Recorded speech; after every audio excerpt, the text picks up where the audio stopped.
عليكم ورحمة الله وبركاته.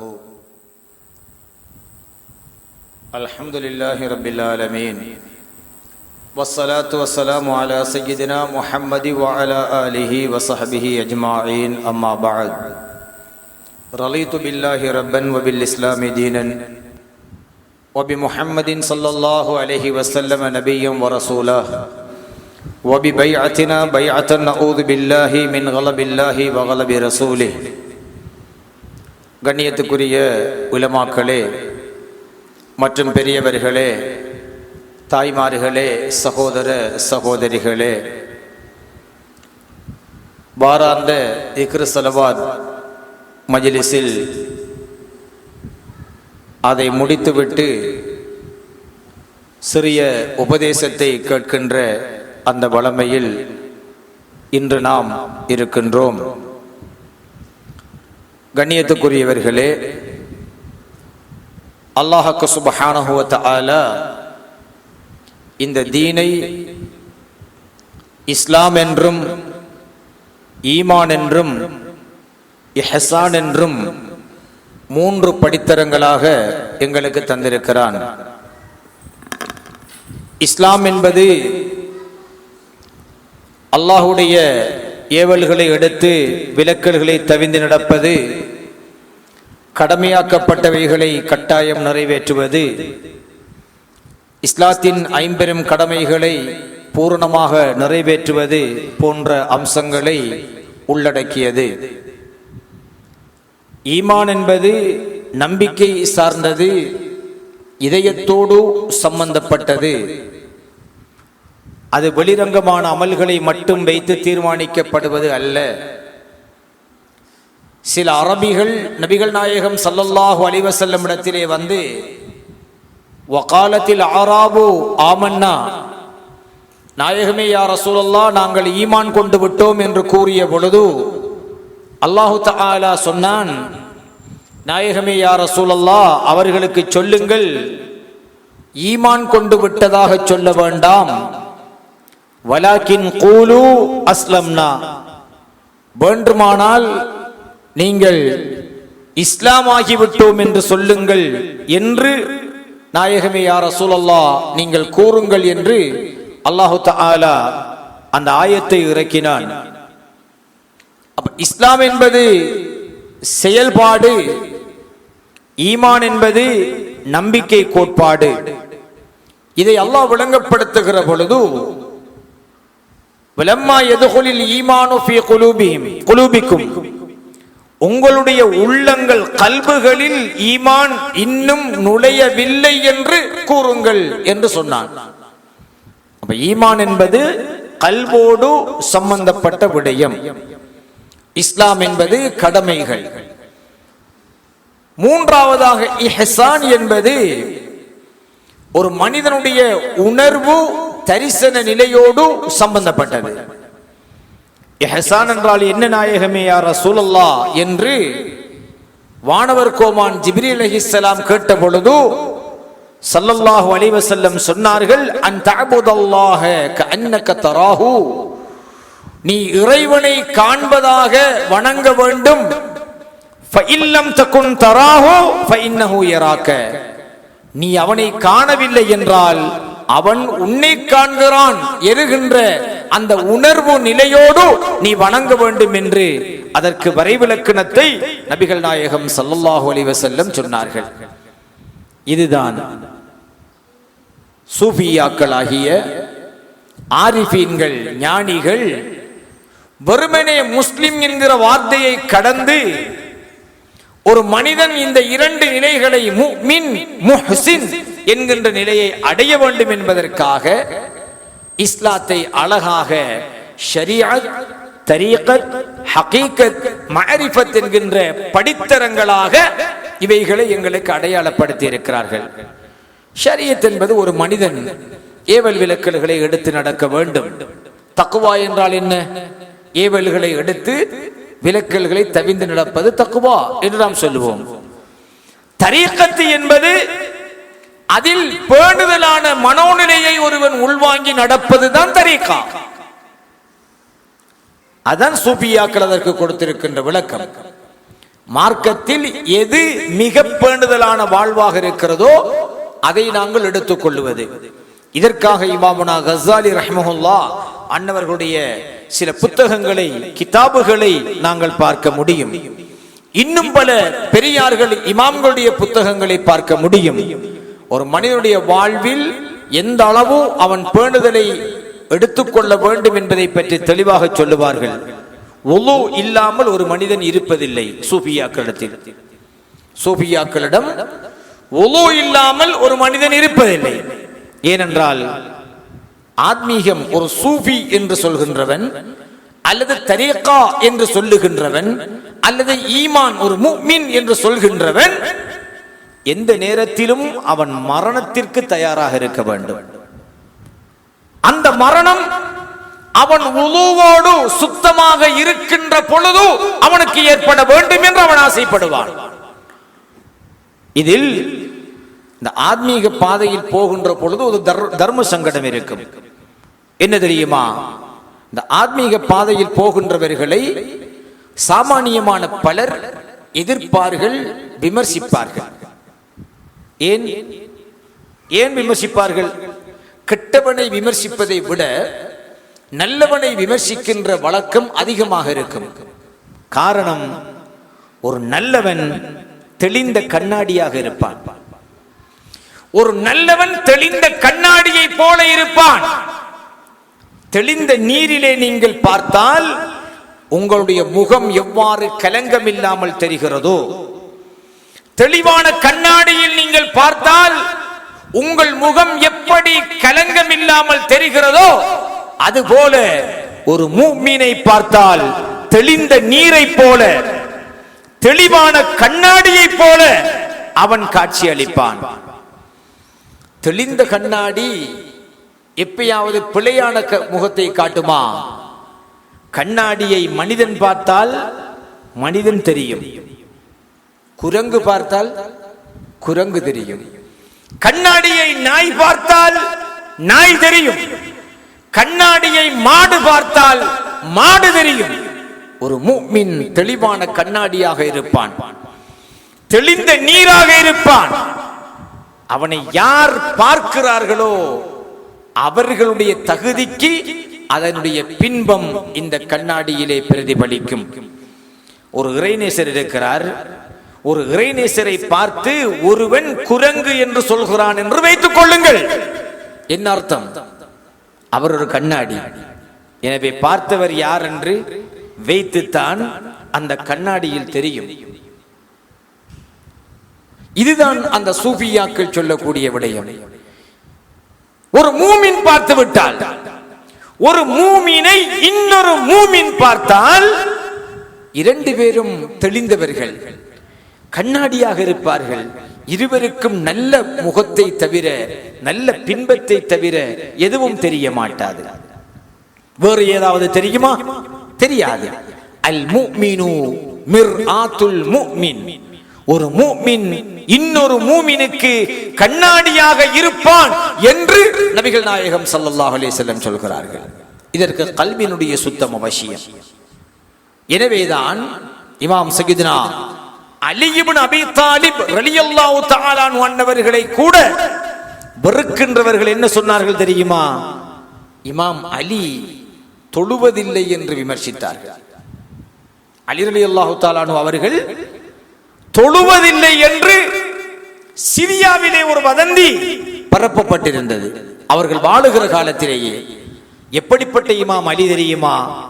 இமாம் அலி ரலியல்லாஹு தஆலா அன்ஹு அன்னவர்கள் அவர்களுடைய முதுகுப்புறமாக ஒரு ஈட்டி ஏறிவிட்டது. அதை கலட்ட முடியவில்லை. அவர்கள் என்ன சொன்னார்கள் தெரியுமா? இந்த ஈட்டியை நீங்கள் கலட்டுவதாக இருந்தால் நான் தொழுகைக்காக தக்பீர் கட்டுகிறேன், அதற்கு பிறகு கலட்டி விடுங்கள், எனக்கு விளங்காது என்று சொன்னார்கள். தொழத் தொடங்கினார்கள். சஹாபாக்கள் கலட்டினார்கள். தொழுது முடித்து விட்டு கலட்டி விட்டார்களா என்று இமாம் அலி ரலியல்லாஹு அன்ஹு அவர்கள் பார்த்தார்கள். ஈட்டியை கலட்டியது விளங்கவில்லை. ஆனால் ஒரு நுளம்பு கடித்து விட்டால் காலால் அடிக்கின்ற, மாறி அடிக்கின்றவர்கள் இமாம் அலி தொழுகிறதாண்டு கேட்டிருக்கிறார்கள் அந்த காலத்திலே. எப்படிப்பட்ட உலகம் பாருங்கள். எப்படிப்பட்ட இமாம் அலி ரலியல்லாஹு தஆலா அன்ஹு அவர்களுடைய தொழுகையின் பரவச நிலை, பக்தி நிலை இப்படிப்பட்டது.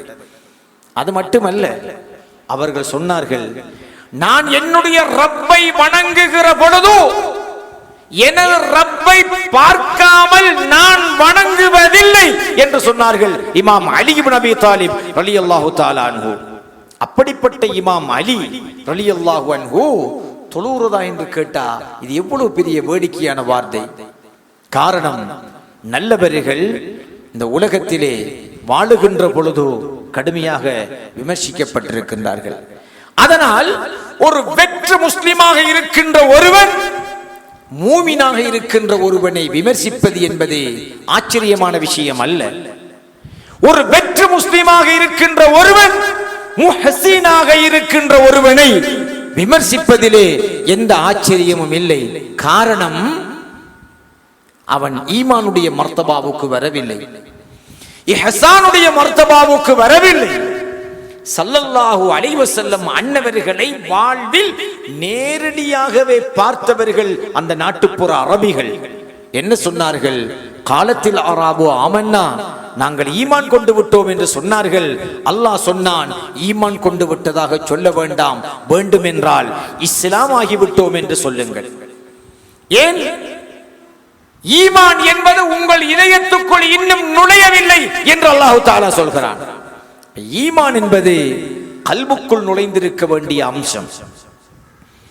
விளக்குக்குள் எண்ணெய் இருந்தால்தான் திரியிலே சுடர் பத்தும். எண்ணெய் இல்லாத விளக்கிலே சுடர் பத்தாது, திரிதான் கருகி போகும். ஒரு மனிதனுடைய கல்விலே ஈமான் இல்லை என்றால் அவனில் எந்த பிரகாசமும் இருக்க முடியாது. அந்த ஈமானுக்கு பிரதானமானது மஹப்பத்துர் ரசூல், ஹுப்புன் நபி ஸல்லல்லாஹு அலைஹி வஸல்லம் மீதான அன்பு இருக்க வேண்டும். ஸல்லல்லாஹு அலைஹி வஸல்லம் அவர்கள் மீதான அன்பின் வெளிப்பாடு என்ன தெரியுமா? ஒருவன் ஸல்லல்லாஹு அலைஹி வஸல்லம் அன்னவர்கள் மீது அன்பு வைத்து விட்டால் அவர்கள் எதையெல்லாம் இந்த உலகத்தில் விரும்பினார்களோ அதையெல்லாம் அவன் விரும்புவான். நறுமணத்தை விரும்புவான், தொழுகையை விரும்புவான், நோன்பை விரும்புவான், தர்மத்தை விரும்புவான். பிறருடைய ஐபுகளை தேட வேண்டிய அவசியம் அவனுக்கு இல்லை. ஸல்லல்லாஹு அலைஹி வஸல்லம் எதையெல்லாம் வெறுத்தார்களோ அதையெல்லாம் அவன் வெறுத்து வாழ்வான். இதுதான் மஹப்பத்தினுடைய வெளிப்பாடு. அது இயல்பாக வரும், சொல்ல தேவையில்லை. ஒருவர் இன்னொருவர் மீது அன்பு வைத்து விட்டால் அந்த அன்பு வைக்கப்பட்டவருடைய வார்த்தைகள் வேத வாக்கியமாகிவிடும். அவருடைய நடைமுறைகள் தனது அலங்காரமாக மாறிவிடும். அதனால் தான் ஸல்லல்லாஹு அலைஹி வஸல்லம் தலைமுடி எவ்வாறு வாழ்ந்தார்களோ அதே போன்று சஹாபாக்களும் வாழ்ந்து கொண்டார்கள். ஸல்லல்லாஹு அலைஹி வஸல்லம் எவ்வாறு தாடி வைத்தார்களோ சஹாபாக்களும் அவ்வாறு வைத்துக் கொண்டார்கள். ஸல்லல்லாஹு அலைஹி வஸல்லம் எவ்வாறு நடந்தார்களோ அவ்வாறு சஹாபாக்களும் நடந்து கொண்டார்கள். ஸல்லல்லாஹு அலைஹி வஸல்லம் எதை எந்த நேரத்தில் எந்த அளவு விரும்பி உட்கொண்டார்களோ அதையே ஸல்லல்லாஹு அலைஹி வஸல்லம் உணவாக, அளவாக, நேரமாக அவர்கள் ஏற்றுக்கொண்டார்கள், பின்பற்றினார்கள். ஸல்லல்லாஹு அலைஹி வஸல்லம் என்ன என்ன அமல்களை விரும்பி செய்தார்களோ அவைகளை நீங்களும் செய்யுங்கள் என்று சொல்லாமலே சஹாபாக்கள் பின்பற்றி நடந்தார்கள். காரணம், அங்கே மஹப்பத் இருந்தது. ஆனால் இன்று இருப்பது அதுவல்ல. வெற்று முஸ்லிம்களாய், சடவாத முஸ்லிம்களாய் வாழ்கின்றவர்கள் குனிகிறார்கள், நிமிருகிறார்கள், தொழுகிறார்கள், நோன்பும் பிடிக்கின்றார்கள். அவர்கள் குனிந்து எழுந்ததை தவிர, அவர்கள் பட்டினி கிடந்ததை தவிர அவர்களுடைய தொழுகையோ நோன்போ அவர்களுக்கு பலன் கொடுப்பதில்லை. காரணம், இன்றைய கல்வி சுத்தமாக இருக்கவில்லை. அவருடைய உடல் பள்ளிவாயலுக்குள் இருக்கும், அவருடைய உடல் கிபிலாவை முன்னோக்கி இருக்கும். ஆனால் அவர்களுடைய கல்வி இருக்கிறதே, அது கயிறறிந்த மாடாக இந்த உலகத்தின் புட்பூண்டுகளை மேய்ந்து தெரியும். கல்வி பக்குவப்படாத, ஈமான் தரிபடாத ஒரு வெறும் மனிதனுடைய வெற்று இஸ்லாம், வெற்று முஸ்லிம் எப்படி அந்த பெருமானா ஸல்லல்லாஹு அலைஹி வஸல்லமுடைய அந்த யதார்த்தத்தை உணர்ந்து கொள்ள முடியும். ஸல்லல்லாஹு அலைஹி வஸல்லம் சொல்லுவார்கள், வல்லதி நஃப்சு முஹம்மதின் பியதி, வல்லதி நஃப்ஸி பியதி, என்னுடைய நஃப்ஸ் ஆத்மா யாருடைய கைவசம் இருக்கிறதோ அவன் மீது சத்தியமாக என்று ஸல்லல்லாஹு அலைஹி வஸல்லம் சொல்லுவார்கள். முஹம்மத் ஸல்லல்லாஹு அலைஹி வஸல்லம் அவர்களுடைய ஆத்மா யாருடைய கைவசம் இருக்கிறதோ அந்த இறைவன் மீது சத்தியமாக என்று சொல்லுவார்கள். காரணம், ஸல்லல்லாஹு அலைஹி வஸல்லம் அன்னவர்களுடைய நஃப்ஸ் ஆத்மா அல்லாஹ்வுடைய கையில் இருந்தது. அவன் நாடிய பிரகாரம் அது இயங்கியது. ஆனால் வெற்று முஸ்லிமாக ஒருவன் இருந்தால் அவனுடைய கல்பு ஷைத்தானுடைய கட்டுப்பாட்டிலே இருக்கும். அவனுடைய நஃப்ஸுக்கு மிக நெருக்கமானவனாக ஷைத்தானே இருப்பான். அதனால் தான் சய்யிதுனா அபூ சயீத் முஹம்மத் அல் பூஸீரி ரஹ்மஹுல்லாஹ் அன்னவர்கள் தன்னுடைய கஸீதத்துல் புர்தா என்கிற அழகிய அந்த கவி வரிகளிலே சொல்லுவார்கள், வஹாலிஃபின் நஃப்ஸ வஷ்ஷைத்தான ஃபஅஸிஹிமா, உன்னை பொறுத்து உன்னுடைய நஃப்ஸும் ஷைத்தானும் கடும் கூட்டாளி. அவங்க ரெண்டு பேரும் உனக்கு ஏதாவது ஒன்றை ஏவினால் அதற்கு மாறாக நீ நடந்து விடு. வ இன் ஹுமா மஹலாக்க நுஸ்ஹ ஃபத்தஹிமி, ஒருவேளை சொல்றது நல்லாத்தான் இருக்கும் என்று சில விஷயங்கள் அமையும். அப்படி இருந்தாலும் நல்லதையே சொன்னாலும் ஃபத்தஹிமி, உன்னுடைய நஃப்ஸும் ஷைத்தானும் சொல்லுகிற விடயத்திலே நீ சந்தேகம் கொண்டு விடு என்று இமாமுனா பூஸீரி ரஹ்மஹுல்லாஹ் அன்னவர்கள் எங்களுக்கு சொல்கிறார்கள். ஆக அன்புக்குரியவர்களே, வெற்றி இஸ்லாம் மார்க்கம் அல்ல. கல்விலே ஈமான் இருக்க வேண்டும், உணர்விலே இஹ்சான் இருக்க வேண்டும். இறைவனை கண்டு வணங்குவதாக அல்லது இறைவன் காண்கிறான் என்று வணங்குவதாக எம்முடைய அமல்கள் இருக்க வேண்டும். அதுதான் தீனுல் இஸ்லாம், அதுதான் தீனுல் ஈமான், அதுதான் தீனுல் இஹ்சான்.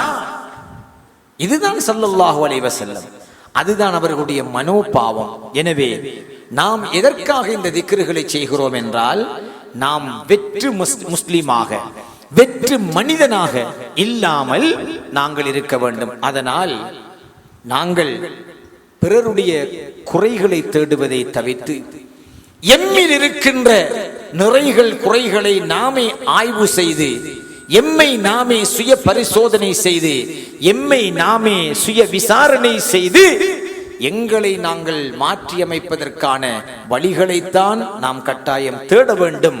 அதுதான் தரீகா, அதுதான் சூஃபிசம், அதுதான் இஸ்லாம்.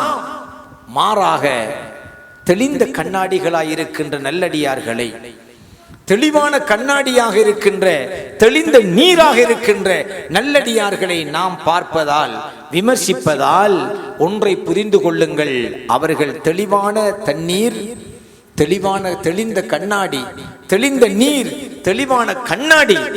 அவர்களை பார்த்து ஒருவன் தகாத வார்த்தைகள் விமர்சிக்கின்றான் என்றால் பார்த்தவன் எதுவோ அதுதான் அங்கே தெரிகிறது என்று புரிந்து கொள்ள வேண்டும். இப்படித்தான் ஸல்லல்லாஹு அலைஹி வஸல்லம் அவருடைய வாழ்க்கையிலும் அவர்களை நல்லவர்கள் என்று ஒரு சாரார் சொன்னார்கள், கெட்டவர்கள் என்றும் ஒரு சாரார் சொன்னார்கள். பைத்தியக்காரர்கள் ஸல்லல்லாஹு அலைஹி வஸல்லம் என்கின்ற கண்ணாடியை பார்த்த பொழுது இவர் பைத்தியக்காரன் என்று சொன்னார்கள். ஆனால் அல்லாஹ் சொன்னான், சொன்னவன் தான் பைத்தியக்காரன். ஸல்லல்லாஹு அலைஹி வஸல்லம் அன்னவர்களை பார்த்த சூனியக்காரர்கள் இவர் ஒரு சூனியக்காரன் என்று சொன்னார்கள். அல்லாஹ் சொன்னான், சொன்னவன் தான் அது என்று அவர்களுக்கு மாறி சொன்னான். இப்படியாக யார் எதுவாக இருந்து கொண்டு கண்ணாடியை பார்க்கிறார்களோ அதுதான் தெரியும். நாம் அல்லாஹ்வினுடைய தரிசனம் பெற்றவர்களாக, ஸல்லல்லாஹு அலைஹி வஸல்லம் அன்னவர்களுடைய அன்பையும் அஹ்லாக் நல்ல குணங்களையும் பெற்றவர்களாக ஒருவரை பார்க்கின்ற பொழுது அங்கே ஸல்லல்லாஹு அலைஹி வஸல்லத்துடைய ஒளி பிரகாசம் நமக்கு தெரியும். அல்லாஹ்வினுடைய ஒளி பிரகாசம் நமக்கு தெரியும். எனவே நாம் அனைவரும் எங்கள் எண்ணங்களை தூய்மையாக்கி கொள்ள வேண்டும் என்பதற்காகவே இந்த திக்ருகளை சலவாத்துக்களை ஓதி வருகிறோம். எல்லாம் வல்ல அல்லாஹ் சுப்ஹானஹு வ தஆலா இந்த திக்ரு சலவாத்துக்களின் பொருட்டினால் கல்பு சுத்தமான மனிதர்களாக முதலில் என்னையும் பிறகு உங்களையும் அல்லாஹு தஆலா ஆக்கியருள் புரிவானாக. ஆமீன் யா ரப்பல் ஆலமீன். வல்ஹம்துலில்லாஹி ரப்பில் ஆலமீன். வஸ்ஸலாமு அலைக்கும் வ ரஹ்மத்துல்லாஹி வ பரகாத்துஹு.